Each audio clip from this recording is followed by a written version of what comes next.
What would the U.S. Navy do if war starts with China? The plan is terrifying. The U.S. Navy has been taking a lot of action lately to counter China's growing power in the Pacific. In recent years, they've sent carrier groups to the South China Sea almost every 6 months to conduct what they call A2AD, or anti-access area denial tactics. Basically, these are operations designed to prevent China from controlling the South China Sea. The U.S. Navy regularly conducts patrols in the region, especially around islands claimed by both China and other countries like the Philippines, Malaysia, and Vietnam. These patrols are meant to send a message to China that they can't just do whatever they want in the region. And it also serves as a warning to other countries that the U.S. will defend them against Chinese aggression. But there's another reason why the U.S. Navy is so active in the South China Sea.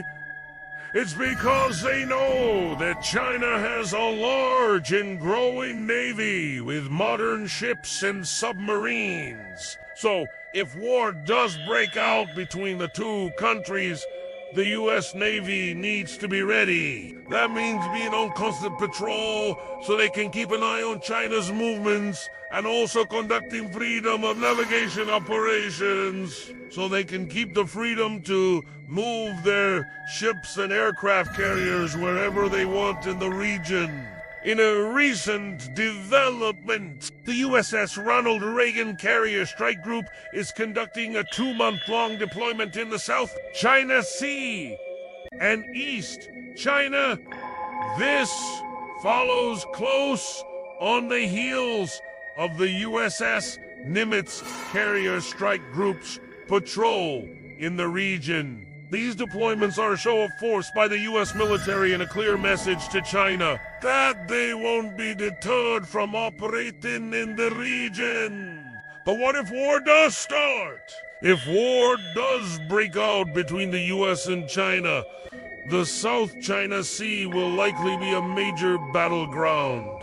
The U.S. Navy has said that they are prepared for this and have a plan in place. It involves using their carrier strike groups as mobile bases to project air power anywhere in the region. They will also rely on their submarines to conduct patrols and attack Chinese ships and aircraft. In addition, the U.S. will likely impose a naval embargo on China, meaning they will block any ships from entering or leaving Chinese ports. This will cut off China's access to resources and supplies and basically starve their military. Of course, this is all just speculation, and no one really knows what will happen if war breaks out between the U.S. and China. But one thing is for sure, the South China Sea will be a key part of any conflict between these two superpowers. Hey! Don't forget to subscribe if you enjoyed this video. You might also like our video on what the Chinese People's Liberation Army is doing in the South China Sea.